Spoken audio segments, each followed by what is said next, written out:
At walang maisip na ulam sa hapunan si Kakaaro tayo, kaya ang ginawa niya ay ayan, naghiwa siya ng kamatis, lalo na medyo mababa na ang presyo ng kamatis ngayon.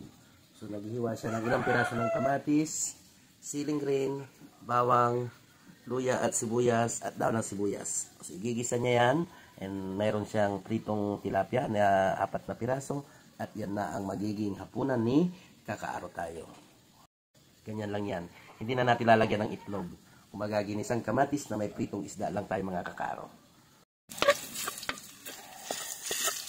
Isa tayo ng bawang. Bawang, sunod ang sibuyas at luya.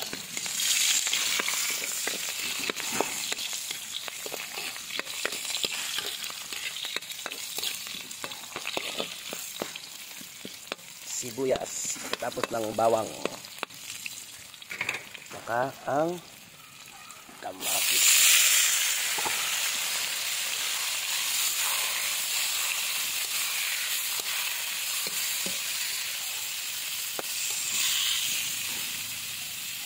Saka lagyan natin ng siling green.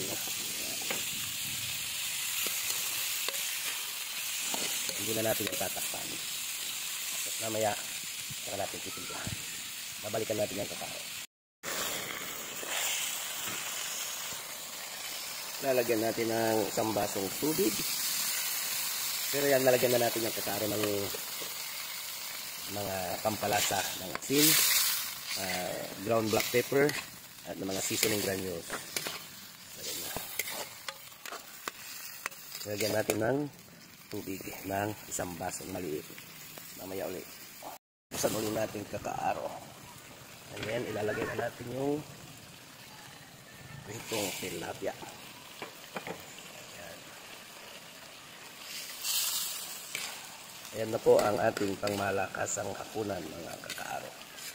Isang kamatis na mayroong itong tilapia. Medyo nahirapan tayo Kakaaro at wala tayong cameraman. Sariling niya sikap lang natin ang pagbibideo.